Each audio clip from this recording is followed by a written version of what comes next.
Avs fall by a score of 5-3 on national television at the hands of the Dallas Stars, who snap a two-game losing streak, including a bad loss against the Chicago Blackhawks. This game, in my opinion, while it did have a ton of goals scored in the second and third period, including two from the Avalanche to get back within one in that final frame, this game was won and lost in the first period, where I thought the Avalanche were far and away the better club, and they walk away trailing by one rather than leading by one or two in that first frame. As we welcome you guys to Between the Pipes here on Altitude Sports Radio's X, Twitch, and YouTube accounts.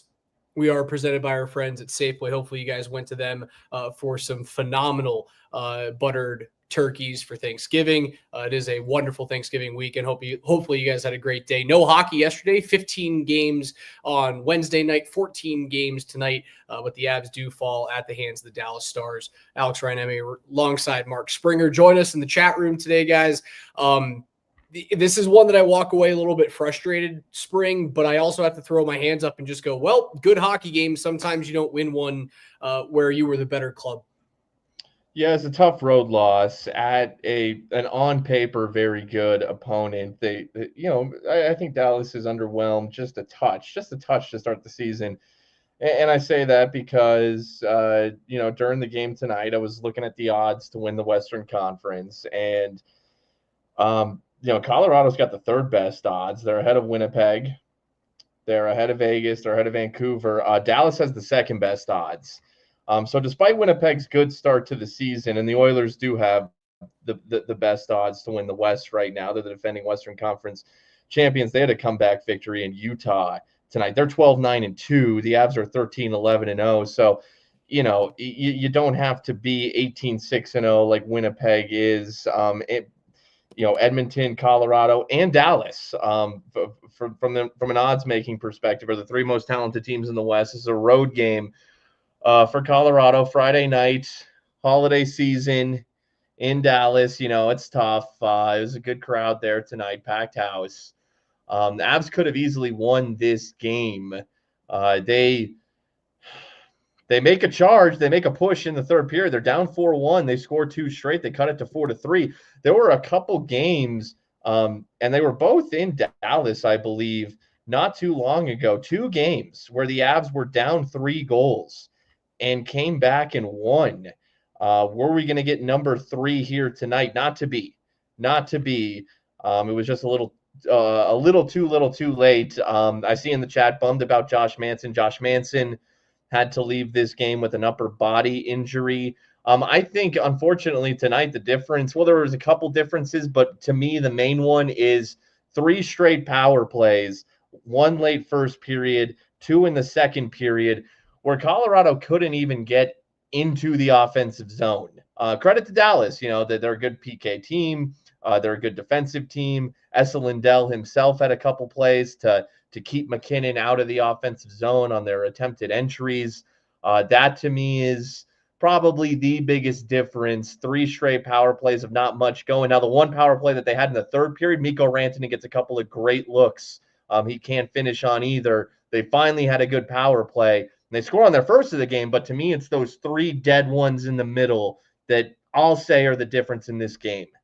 You definitely have to find a way to record more than 0 shots on 6 straight minutes of power play opportunity. And while the power play does find the back of the net tonight, you only go 1 for 5, and that brings you to 3 of your last 24 power play opportunities. It's just not a high enough clip right now. It's not working, but they did find some success in the third period. I thought they snapped pucks around, and Dallas is an uber aggressive PK unit. They come out hard charging on quarterbacks.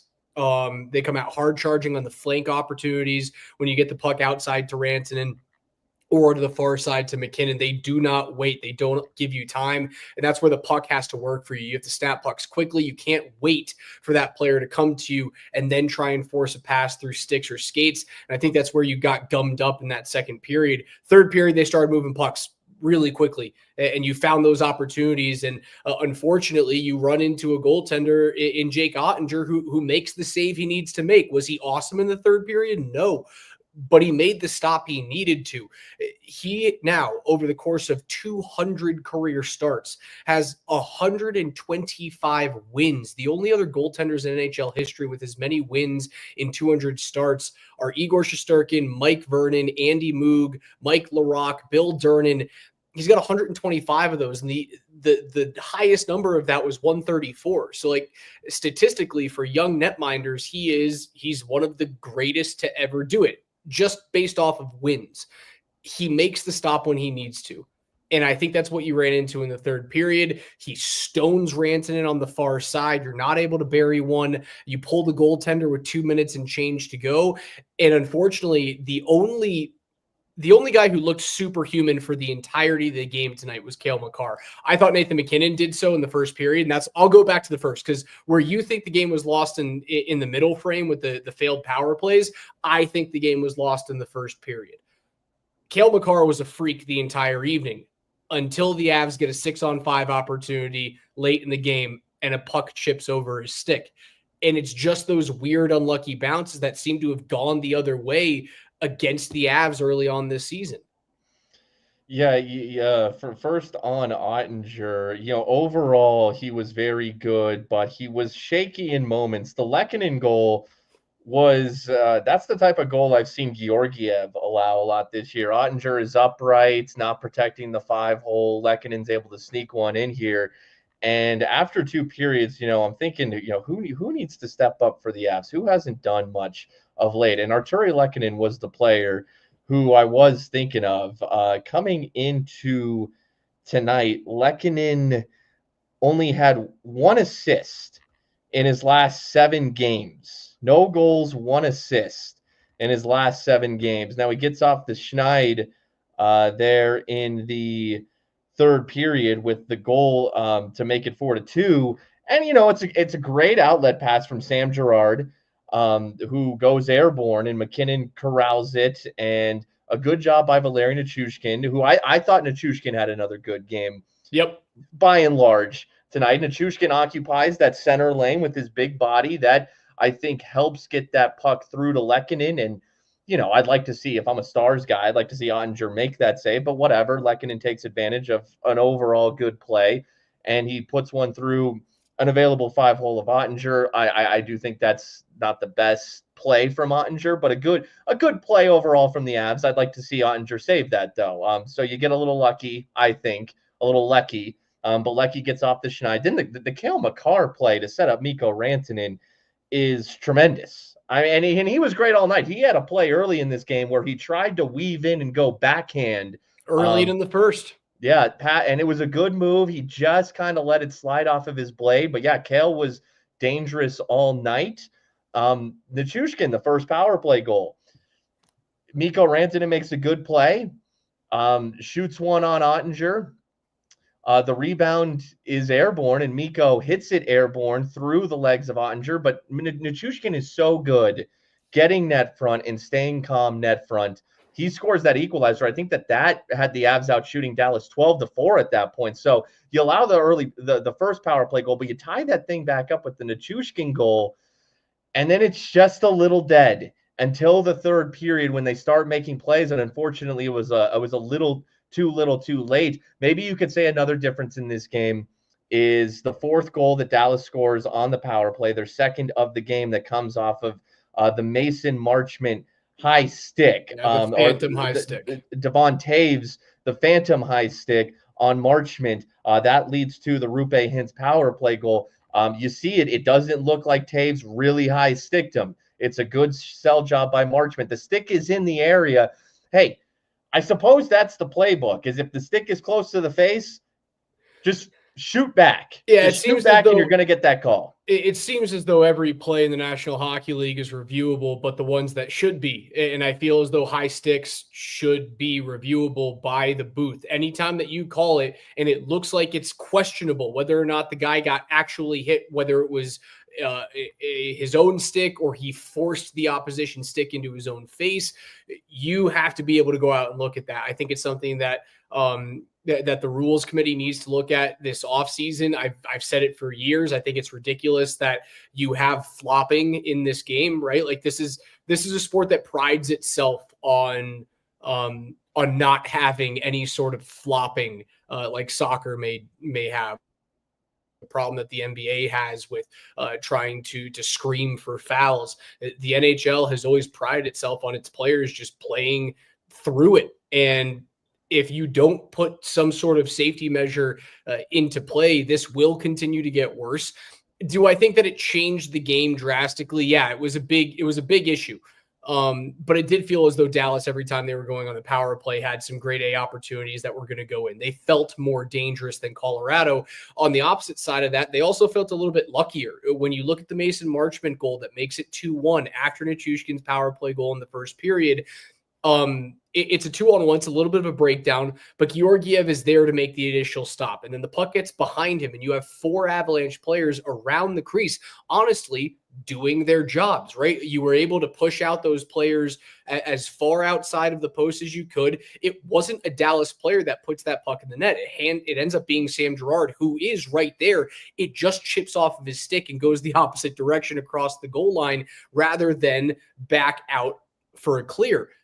That happens to go in against the Avs. And then what happens in the third period when Colorado is buzzing is Nichushkin takes a power play one-time shot off of the dome, right? Hits him square in the ear, and it bounces between Ottinger's legs. If you saw the power play camera from behind Cale Makar, it bounces between Ottinger's legs and would have gone in. Honestly, if Ottinger was wearing burgundy and blue, that puck goes in the goddamn net. And who's sitting behind him?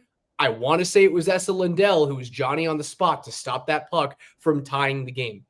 Sometimes it comes down to a bounce. Sometimes you create your own luck. And honestly, I just think the Avs got a little unlucky in the first period for me, where they were way better. Spring, you mentioned the unbelievable play that Makar made in the first, right? Weaves in and out, goes forehand, backhand. Ottinger makes a nutso save. You should have been up there. McKinnon does the same thing a couple minutes before that. You should have had another one in the back of the net, there. It was a 2-1 hockey game after 20 minutes of play, and it should have been 2-1 Colorado at the least. Yeah, Cale Makar played 30 minutes tonight on the dot. On the dot. Now, a lot of that is Josh Manson leaving, and that kind of did Manson leave after the Marchment goal, because he's the one. He only plays 7 minutes and 13 seconds tonight. Do you want me to say something that I probably shouldn't, considering he got injured tonight? He left after he had a play in the corner in the second period. Okay, where he lost his glove and then went straight to the bench, and he never returned. So what I'm expecting it to be a broken hand, broken finger, something with the wrist. All of that's not great. And I think the Avs, when Josh Manson is playing great, are a better hockey team. Josh Manson sucked tonight in the first period. Well, he was really bad. He was the lone defenseman on that 2-on-1 breakout. He slides to try to break it up, but the Stars keep it, and then is it Wyatt Johnston who goes below net? He ends up keeping it. I don't think he goes cross ice. I think Manson does prevent the pass, but that play, Girard pinches a little bit offensively. McKinnon is the forward who's back, but McKinnon decides to kind of pinch as well. They're aggressive offensively, and then the Avs are going to do that, and it leaves Manson in a 2-on-1. Little bit of a lucky bounce on that goal, there's no doubt. But Manson ends up leaving this game, and Sam Malinski, he gets a lot of playing time. I thought he played well. I thought Sam Malinski played well in his moments. You can still see maybe some slipping and sliding, some trouble gathering and sending pucks in moments for a younger player. But overall, I thought he filled in well, and but Cale plays 30 minutes. This game doesn't go to overtime. This is a regulation 60-minute game. Cale Makar played half an hour out there. So he was great. He stepped up. Overall, I do hope the best for Josh Manson. You need him in the lineup. They've had good luck with the defensemen.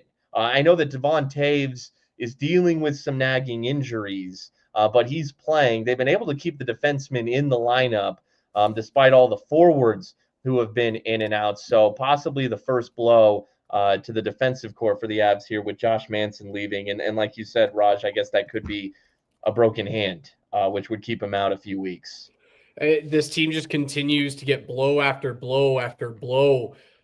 against them in the injury department. And we heard from Jared Bednar earlier today in his media availability with Connor McGahee in the pregame.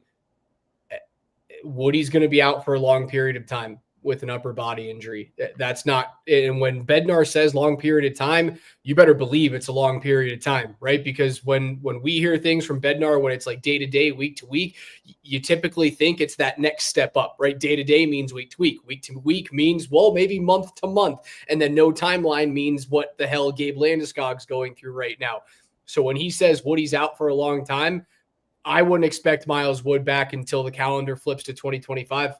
And Sure. who knows what's going to happen with Manson. This team can't continue to – they just can't stay healthy. It is absolutely incredible. And it's not like this was a smaller player getting hit by a big player, right? Because the Avs are a slighter team than most of the National Hockey League. So you can see if a guy gets lit up and he walks off like Drouin gets hit, right? Drouin gets hit by Braden McNabb, and it looks as though he re-aggravates the rib injury that he's been dealing with, and now Drouin's going to be back on the IR. That's a smaller player because of the design of who the Avalanche are. Josh Manson ain't a small guy, so it's not just the makeup of your team that's getting you injured. Miles Wood is not a small, non-physical player. They just can't catch a goddamn break. No, they really can't. But, if you're going to lose forwards especially, Wood is a little bit better version. He's a more experienced version of Kiviranta, Ivan Kovalenko. He's way bigger. He's more, he's more polished. Miles Wood has been in the league for a minute, played well with New Jersey to get himself a long-term deal. Now, pretty cheap on the AAV, but long-term nonetheless with the Avs. He's got the broken teeth to show it. He knows what he's doing. But I do think that, whether it's Ivan, who I thought was solid in his moments tonight, Kovalenko, I thought took a little dip back tonight, but has proven he can play. I thought the O'Connor, Kiviranta, whether it was Ivan or Parker Kelly, I thought that line played scrappy tonight. And that's how Miles Wood plays. They can survive that.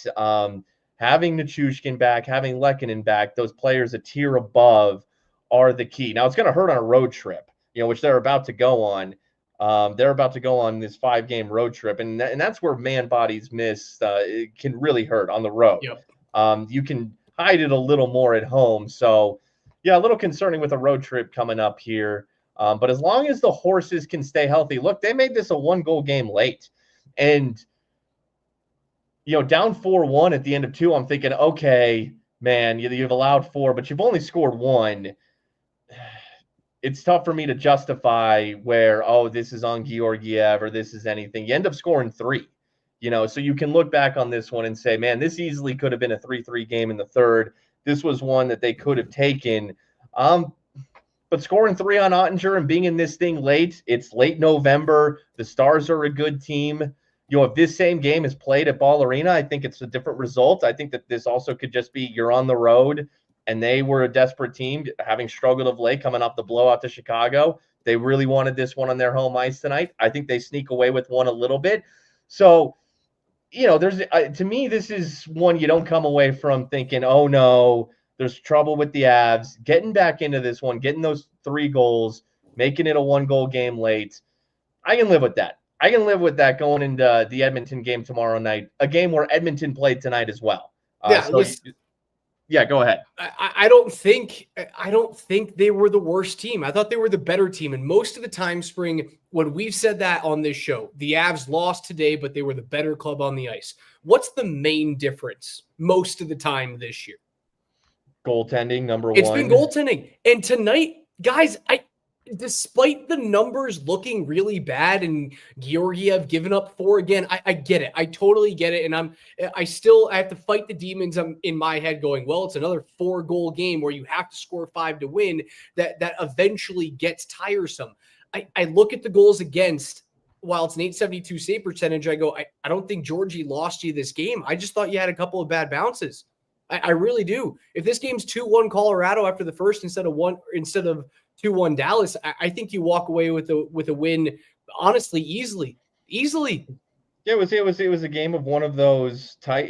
The bounces. You're spot on with the bounces. First period, Logan O'Connor creates a turnover on a forecheck, goes right to Nathan McKinnon, who I thought he went bar in, but he ended up I hitting thought it the was back bar. post.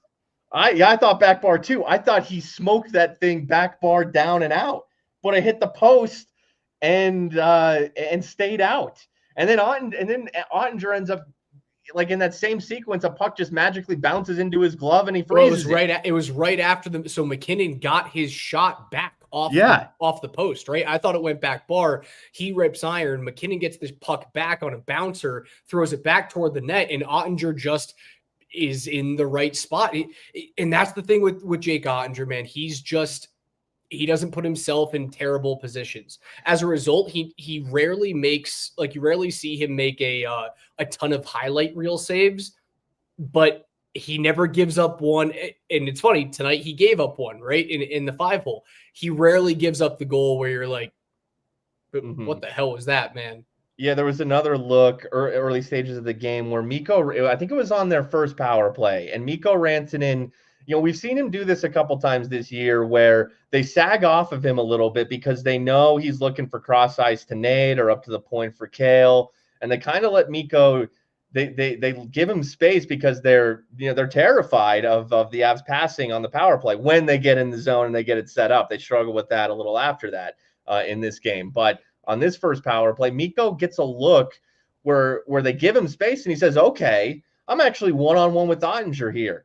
And he tries to go top shelf glove side. He puts it in a great spot, but Jake Ottinger is so sound with his position and his glove specifically. That glove does not move. And Mikko puts it top shelf, but Ottinger's glove is firm in that spot, does not move. And it is a quick, easy glove save from Ottinger. He's very good young goaltender. Do I think he was on his A-plus game tonight? Games we've seen Ottinger be his absolute best? No. But he was A-minus, and Georgiev was B-plus. It's on their home ice, all the bounces that go their way. It was just one of those nights. It was Dallas's night. Actually, let's keep it with Rantanen. I think I've kind of talked about this game ad nauseum in terms of what I could actually say about what happened on the ice. Good hockey game, entertaining. Sometimes you lose to divisional foes when you're on the road. Way she goes, you're still fine. You're still sitting tied for the second wild card spot, and you've bounced back, and you're still 7-3 in your last 10. Like you're fine. Don't worry about this. It sucks that you lost when you were the better team, when you had the higher expected goals for in any given situation this evening. It sucks, sure. The Rantanen conversation over the past few days has continued to gather steam. And you and I spoke about the conversation that Anson Carter was having on TNT a couple of nights ago, possibly trading Rantanen for Marner, and then both teams signed their respective guys. I called him asinine for that comment, which it is. Like, Mikko Rantanen is a far better player, far better playoff performer than Mitch Marner is. He's more versatile. He can carry a line by himself, regardless of what people think. He's shown it multiple times that he can carry it when Nathan McKinnon is not there. 100-point scorer back-to-back years. He's going to be another 40-goal scorer this year, most likely. The conversation is now flipped from that crazy comment of a 1-for-1 trade in which the Avs get smaller and honestly worse to, well, Pierre LeBrun says on Insider Trading on TSN that he knows for a fact that Rantanen's camp believes they can get $14 million a year on the open market. Yeah, I'm so glad you brought this up because I wanted to talk about this because I saw this too. And I did see Adrian Dater said, hey, someone reported this a few weeks ago. Classic. Where? Austin Matthews is Where? I didn't see it. I didn't see it. Where? Everyone gets dated at some point, Raj. Even Pierre LeBrun. So on AAV, do I have this right? I'm on Spotrac, sorting by what they're saying is cap hit, but I believe it's also AAV. Austin Matthews, the highest in the NHL at 13.25. McKinnon second at 12. McKinnon's second is okay. Maybe there's contract extensions. McKinnon second at 12.6, McDavid third at 12.5. So 14 mil for Rantanen would make him the highest paid player in the league on AAV. Now we're getting into this is like NFL quarterbacks. We're just like when you're the next one up on the market, like if you're Kirk Cousins, guess what? Just because you're due up now, if you're Jared Goff, just because you're due up now, they want to set the market. Is that what I mean, Mikko Rantanen's a good player, but he should not be the highest paid player in the league on AAV. So currently Matthews is the leader in the clubhouse at 13 and a quarter. McKinnon has 12.6. He was the leader before Matthews' extension kicked in this season. Draisaitl's extension, which starts next year, is an 8-year deal worth $14 million on an average annual basis. Okay. That's what it is. So Draisaitl set the market. Draisaitl set the market. And honestly, man, I love Mikko Rantanen. He's not Leon Draisaitl. He's not. Draisaitl is a guy who can play the middle. He can play the wing. He kills penalties. He is a more consistent point producer. He is a more prolific point producer. He's meaner. He's more physical. I love Mikko Rantanen. I think he is a Hall of Fame talent. I think he's a guy that if he plays another 5 years here in Denver, should have his jersey number retired. He's one of the greatest Finnish-born players to ever lace up a pair of skates. But Leon Draisaitl, he is not. It's not to say that I don't think he is worth something around that dollar amount.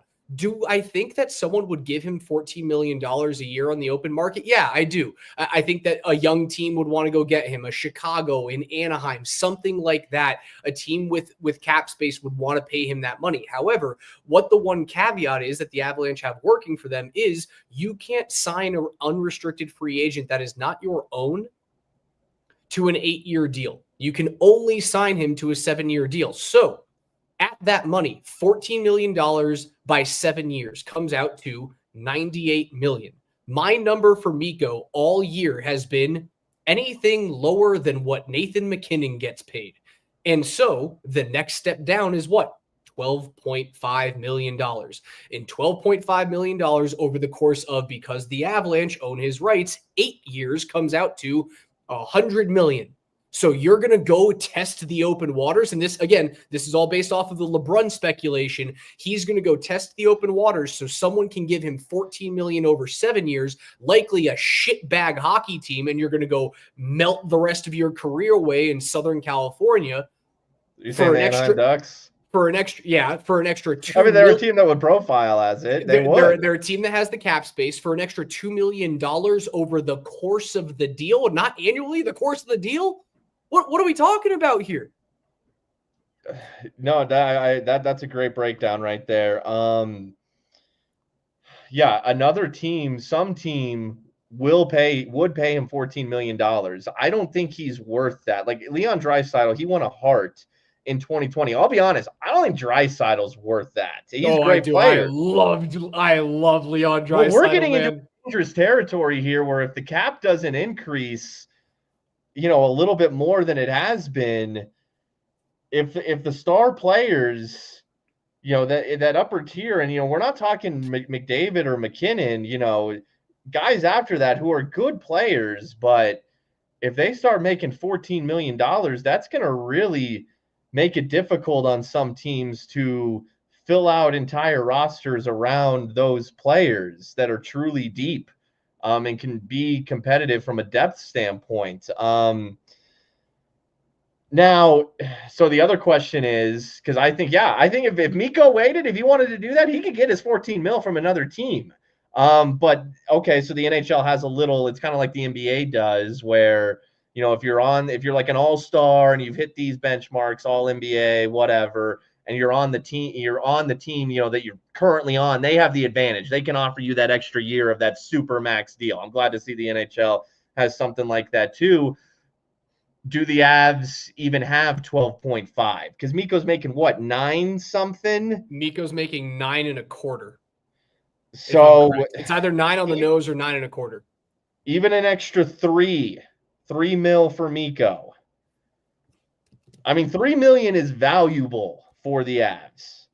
Now, I think they'd make it work. They would find a way. I think 12-5, you do it without even asking. You do it without even thinking about it. Okay. He's so good, man. He's so good. It's very clearly Yeah, 9.25. These are the hangups right now. This has got to be the hang up with with no extension. I also wonder if the hang up honestly has nothing to do with Mikko Rantanen. The hang up might not have anything to do with the two teams, the two sides of this negotiation. Let's call it Chris McFarland and Joe Sakic and the Mikko Rantanen camp. It might not have anything to do with them. It might have to do everything with Gabriel Landeskog's situation. They might just be waiting to see, is Gabe going to come back and therefore we have to worry about the $7 million counting against our cap, or are we going to figure out that Gabe can't play anymore and his career is over and we can utilize that $7 million to give you, Mikko Rantanen, the requisite $3 million pay bump that you honestly do deserve? Because if Landeskog comes back, you probably can't fit it in. You can't fit that big of a bump in. But if Landeskog's gone, it becomes pretty easy. No, I do think he deserves a pay raise because the market has gone up from just over $9 million.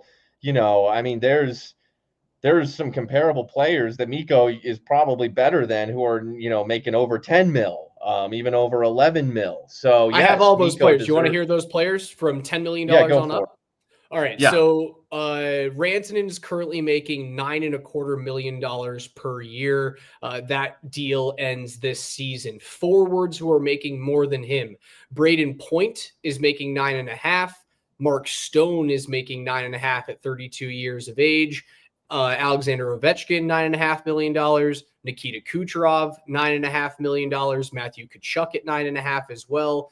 Sebastian Aho is making 9.75, which I think is a little crazy. Tyler Seguin makes 9.85.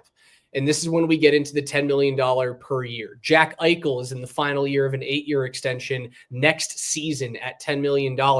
Alexander Barkov is halfway through a $10 million or an 8-year, $80 million deal at $10 million AAV. Jonathan Huberdeau makes 10.5. David Pastrnak makes 11.25. William Nylander makes 11.5. And Elias Pettersson makes 11.6. The only players above them, the top 5 players in the National Hockey League in terms of cap hit per year: Draisaitl at $14 million, Matthews at $13.25, McKinnon at $12.6, and McDavid, who's in the final year of his deal right now, at $12.5. Yeah, no, I mean, there's a handful, if not all of those, until you get to the top tier, that Mikko should be making more than. Something rubs me a little weird about him being the first or second highest paid player in the NHL. But I mean, if that's where he's going to make the most money, so be it. But Raj, you're telling me that might not even be where he can make the most money because of the extra year that the Avs can offer and the math that you presented. So like, even my whole thing is like, even if he wants to be the highest paid player in the National Hockey League when he signs his deal, and again, he has to go up against, after next season, Connor freaking McDavid. You're not worth more than him. McDavid might be the only player in the National Hockey League that's worth $15 million, and I wouldn't bat an eye about it. But if he wants to be the highest paid player in the league, let's say it's 14.25. 14.25 over what? 7 years is $99.75 million. It's still shorter than what you would get for 12.5 over 8 here in Colorado. It's insane. Like, I think a lot of this is just being conjured. It's insane to me. The math doesn't math. Well, but so if Landeskog plays, that's $7 million. I mean, you're paying Nichushkin over $6 million for several more years, but it's a good deal, but it's not cheap. Middlestat just under 6. Lehkonen and Colton 4. This starts to add up. I mean, Drouin's gone then. You extend Rantanen. That extra $3 million, where's the money for Drouin? He's gone. You need someone to step up, whether it's Ivan or Kovalenko. especially if that Landeskog $7 million is there. I mean, that getting Mikko to 12.5 is not a snap of the finger, I'll say. Everything revolves around what happens with Gabriel Landeskog. That is everything for this team. Can he play? And is he worth $7 million when he plays? Right? That's the biggest thing. If he can't play, it's a bummer. It's sad. It's one of the saddest things to have ever happened in the history of Colorado sports, to have that type of player have his career cut short for a freak injury. He'll always be loved here in Colorado if that's the case. But it would open up a whole bunch of possibilities for this team in terms of cap space, in terms of extending players that they need to, because we're talking about Mikko Rantanen right now. And what we're not necessarily talking about is that Cale Makar is on year 4 of a 6-year bridge deal that comes up really freaking soon. And if you think that guy isn't looking for by the time his deal's up, is he looking at a $4 million pay raise? Probably 13 and a half for him. If there's one player that I'm okay with paying more than Nathan MacKinnon on this team, it's Cale Makar, even though he's a defenseman. Yeah, no, I mean, if you want to make Cale the highest paid player in the NHL, I'd have no problem with that. I mean, I don't think many people would. He's overall, and Nathan MacKinnon got hot there a few weeks ago where, we're saying, I mean, you looked at his numbers and it was like, my gosh, could he win a second straight Hart? It feels like Nate has cooled off just a little bit of late. Mikko Rantanen has had a couple hot stretches, a couple down stretches. The one player who has been good basically every game this season is Cale Makar. I don't know what the Hart Trophy odds look like, but man, I mean, he has been Mr. Reliable, not just for the Avs, but for the entire NHL this season. He has just been night in, night out. You want to make Cale Makar the highest paid player in the league, even as a defenseman? I'll sign off on that. Fortunately, though, that we are a few years away at the end of the 27 season. So fortunately there. And I guess, another good thing here is everyone is under contract going forward, really, through next season, except for Jonathan Drouin. Kovalenko's an RFA. I imagine he'll be pretty easy to retain on a low number. Drouin is the one. I mean, if you extend Mikko and give him that money, you might be saying goodbye to Jonathan Drouin, especially considering what are they going to do in goal next year. Georgiev is either going to get a raise, whether you like it or not. I'm not talking to you, Raj, to everyone listening, whether you like it or not. Colorado is this year. Well, then whoever, because will Onanen be ready for next year? He'd be really cheap. I don't know. I'm up and down on Eustace. Any competent, I mean, if you're bringing in Gibson or whoever it is, man, I hope that's as close to $3 million as possible, and that Anaheim's eating as much of that as possible. Ilya Nabokov. That's my hope. My 22-year-old Russian kid coming over and setting the world on fire. Let's shock the world. Maybe he's a good prospect. Maybe he's that good. The Avs win a cup with Ilya Nabokov, rookie, starting on the league minimum, and Eustace Onanen, a $1 million backup. The room costs $1.85 million. Well, then you can bring Drouin and Rantanen back. That's my hope, man. That's my hope. Yeah, it's interesting. It's going to be crazy to see what they do spring. I don't know just how much wiggle room McFarland has with this cap situation, but they're not going to let him go. I think they're going to get the deal done. Again, 50 goals don't grow on trees. 100-point seasons don't grow on trees in consistent fashions, and that's what Rantanen does. He's one of the most prolific playoff scorers of all time. He's shown that he can dominate a line by himself without Nathan MacKinnon.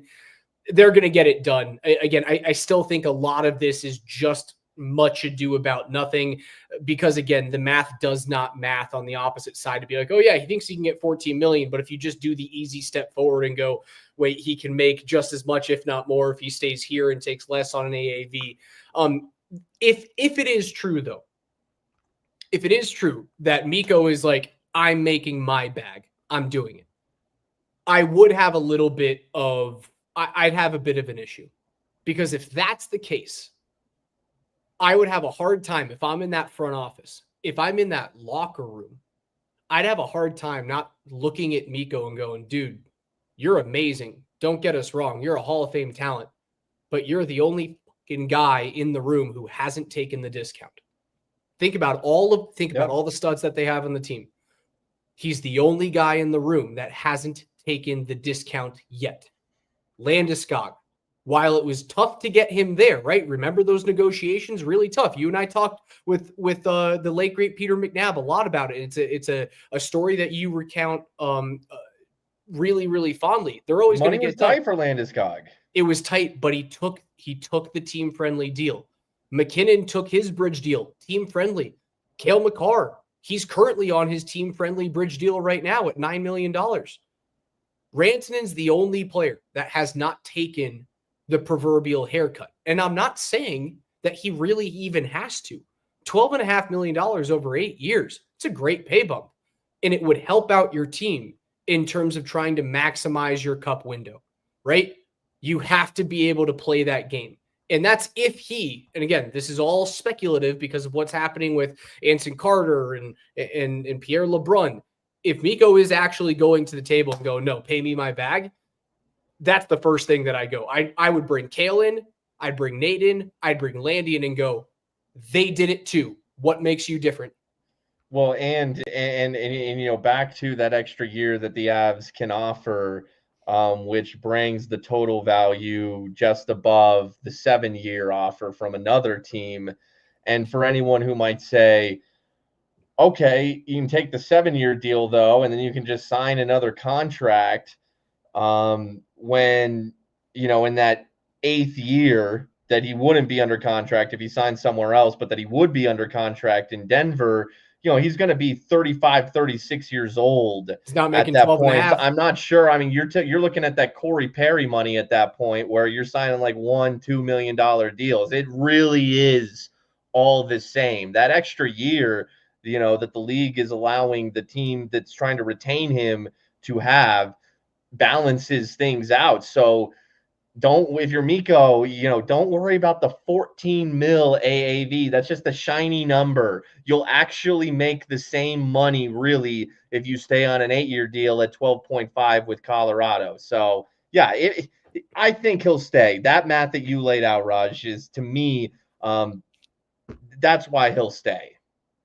I firmly believe it. Look, all right, and make your money. If I don't want anyone to leave money on the table, but if you're telling me the money ultimately is the same, the money's just the same. Then why would you leave Nate, who you've played with for years? Why would you do that? Depending on what the structure is, like if there's deferred money or if you're making it in signing bonuses, which like a lot of players are doing, where you make a very small annual salary, like I think Austin Matthews, if I'm correct, is making like $1 million a year. Let me go find. Yeah, the Leafs do that. Yeah, so I'm almost positive that's what he's doing. He's making like $1 million or something like that, and then his signing bonus is like $12.5 million a year, something crazy along those lines. So there's a possibility that you could see that happening. I'm trying to open up Matthews' contract in front of me right now.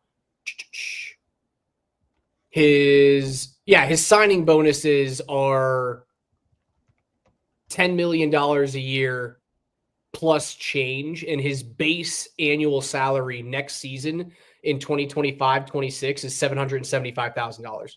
So he's making next year in signing bonuses $14.425 million, right? So if you think about like if you're in that Rantanen camp and you go, you're going to be 36 years old on the 8th year of this deal. And on January 1st at 36, regardless of what type of player you are, think about this. Like you could be a 30-point player, regardless of what type of player you are at age 36, Mikko, on July 1st of what would that be? That would be 2032.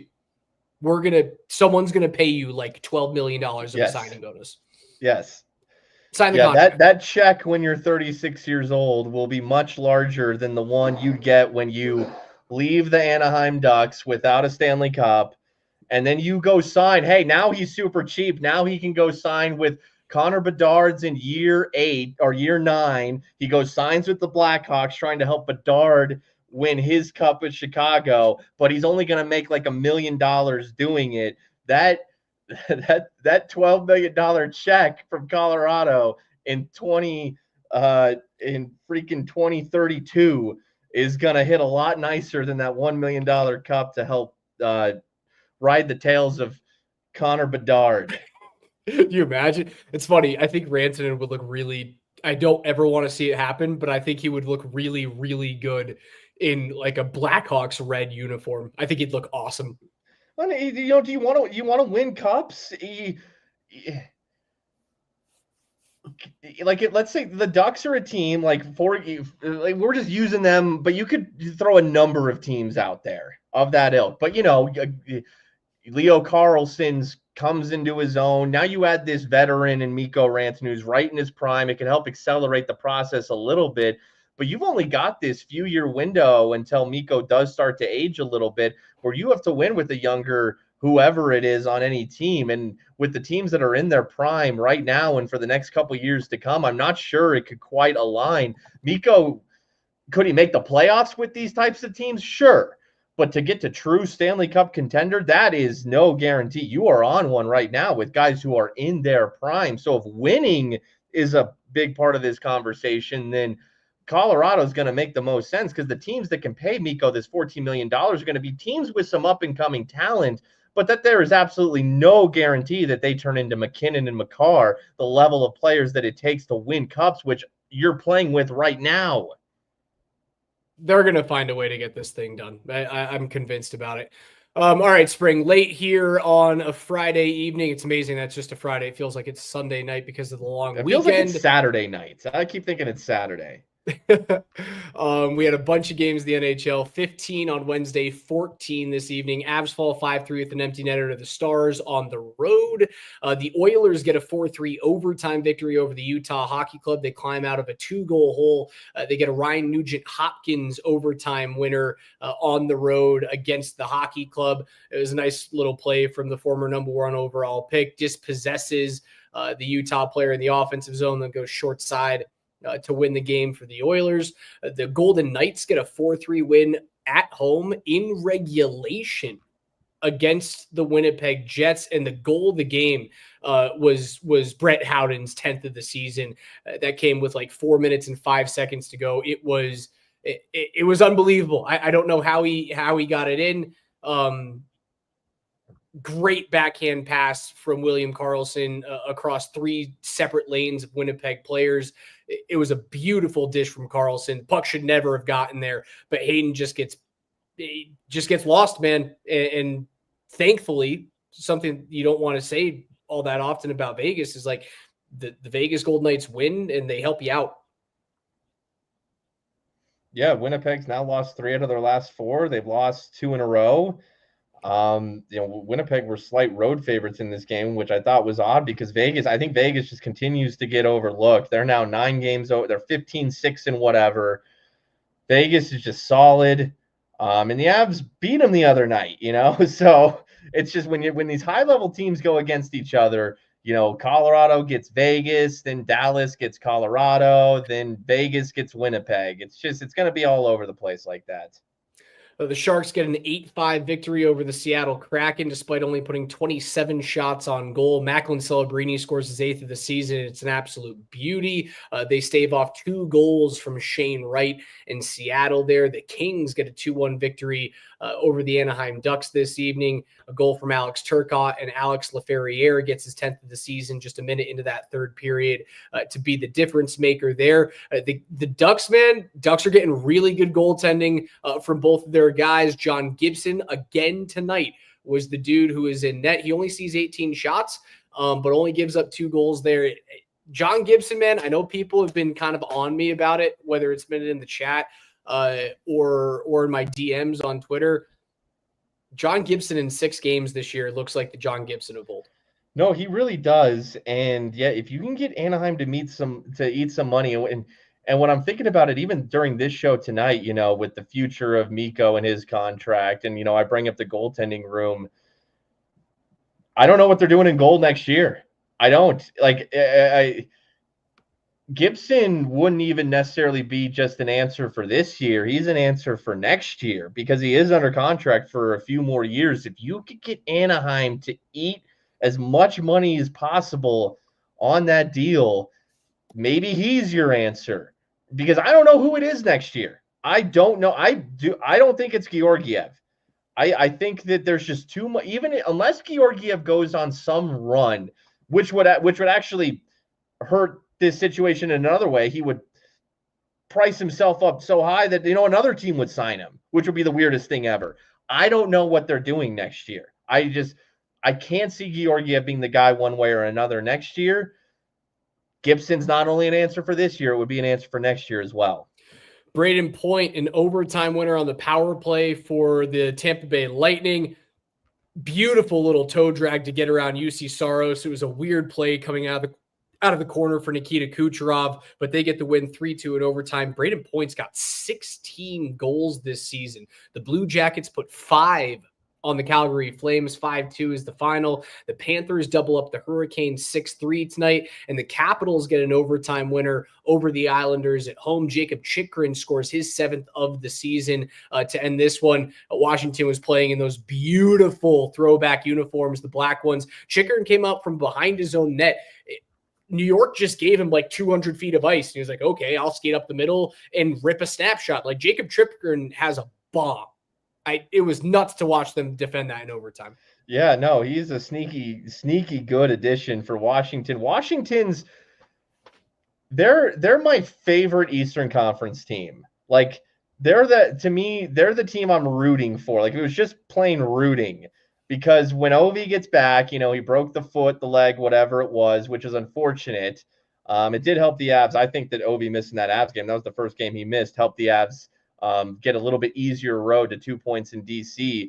But Washington, they're a little bit of a surprise, but they sneaky constructed a kind of rebuilt roster around Ovi. When he gets back, I don't expect them to be the team coming out of the East, but damn it, that's the team I'm rooting for. That's the team I'm going to be. That's America's sweetheart team right there. Old peppered Russian Ovi and the renaissance of the Capitals, or a diet version of it at least. That's what I'm rooting for.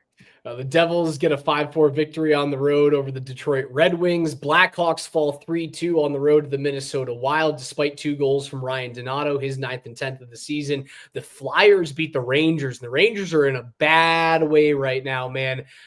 There's talks about trading Jacob Trouba and Chris Kreider. They continue to lose games. They can't score. They paid Igor Shesterkin all this money, and the house of cards is kind of crumbling. They're trying to figure out a way to retool this in the middle of a season where they have cup aspirations.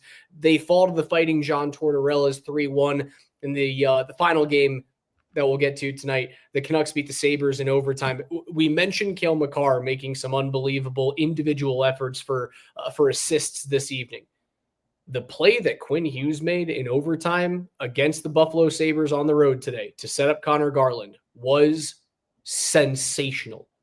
And it was every piece the bit of a Cale Makar highlight that I've ever seen. He put Rasmus Dahlin in a blender, stops, goes backhand toe drag, opposite direction at the top of the zone, and then zips a cross ice pass on top of the crease to Garland, who's sitting there almost like Mikko Rantanen, chokes down the stick, and then gets the second effort in past Jukka-Pekka Luukkonen. It was a hell of a goal, hell of a setup from Hughes. He's a very good defenseman. There's a reason he won the Norris last year. He's still not Cale. No, he still is not Cale. He's not. And I'm watching that play right now. Good play. It's a great play. Cale's is better. Okay, all right. I'll give you that. I'll give you Cale's is better. I think it was damn close. All right, Spring. I think that's going to do it for us late here on a Friday night. We will be back here right around the same time tomorrow on Saturday evening as the Avs play the second leg of a back-to-back. They will host the Edmonton Oilers. This is a late game, 8 p.m. puck drop right here in the Mile High City between the Avs and Edmonton. Oilers sitting at 12-9-2. The Avs sitting at 13-11-0. You can hear that game on Altitude Sports Radio 92.5. Then you can watch us right around 11, let's call it 11:30 p.m. at the latest, right here on X, on YouTube, and on Twitch at Altitude Sports Radio, at Altitude SR. You can find Spring on Twitter at Mark A. Mark, myself at Rajon Radio. But for Spring, our friends at Safeway, I'm Raj. This has been Between the Pipes. We'll talk to you guys tomorrow evening.